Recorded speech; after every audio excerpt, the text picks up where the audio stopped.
அண்ணா சீரியலை பிடித்திருந்தால் இந்த வீடியோவை மறக்காம லைக் செய்து கொள்ளவும். சண்முகத்தை மொத்தமாக ஒதுக்கிய பரணி, தங்கையின் பேச்சால் நொந்து போன சண்முகம்.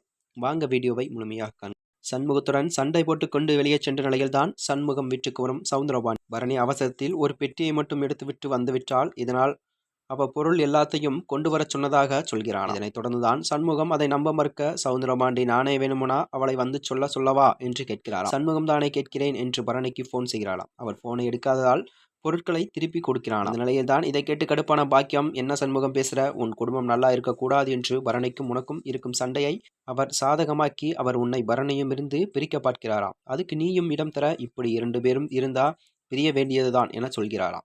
இதையடுத்த சண்முக பரணியை பார்த்து பேச கிளினிக்கு வருகிறானாம். அப்போதுதான் என் சண்முகத்தை தடுக்க சண்முகம் சனியன் கையை பிடித்து முறுக்கிவிட்டு, இந்த வேலையெல்லாம் என்னிடம் வச்சுக்காதே என்று மிரட்டுகிறார். அடுத்ததாக தான் சண்முகம் உள்ளே வந்து பரணியிடம், உங்க அப்பா தான் பொருட்களை எல்லாம் எடுத்துட்டு வந்தாரு என்று சொன்னாராம். அதனாலதான் பொருட்களை எல்லாம் எடுத்து கொடுத்தேன், தயவு செய்து வீட்டுக்கு வந்துரு, நீ இல்லாம வீடாக இல்லை என்றும் சண்முகத்தை கையெடுத்து கும்பிட்டு சொல்ல, அப்போது பரணி, சரி நான் வீட்டுக்கு வர்றேன், ஆனால் நான் மேல் படிக்க அமெரிக்கா போக நீ சம்மதிக்க வேண்டும் என்று சொல்ல சண்முகம் அமைதியாக நிற்கிறானாம். இதை பார்த்த பரணி, உனக்கு உன் தங்கச்சிக்கும் நல்லது பண்ணுவேன்தான் கெட்டது பண்ணுவேனா என்பது போலதான் பேசினான். உனக்கு என் மேல சந்தேகம் இருக்கா என கேட்டு என்னால் வர முடியாது என்று சொல்கிறாராம். இதனால் வருத்தத்துடன் சண்முகம் வீட்டிற்கு வர எல்லோரும் என்னாச்சு என்று கேட்க, நடந்ததை சொன்னதை நீ கூப்பிட்டு வரலையா, நீ போய் அழைத்தே வரவில்லை என்றால் என்ன அர்த்தம், எங்களுக்கு அந்த மாதிரி அண்ணி வேண்டாம் என்று சொல்ல கோவப்பட சண்முகம், பரணினா யார் தெரியுமா என கோவப்படுகிறானாம். இப்படியான நிலையில்தான் அடுத்து நடக்கப் போவது என்று கதைக்களம் உருவாகும் என்று எதிர்பார்க்கப்படுகிறது. மேலும் இது போன்ற வீடியோக்களை தெரிந்து கொள்ள நமது சேனலை மறக்காம சப்ஸ்கிரைப் செய்து கொள்ளவும். நன்றி, வணக்கம்.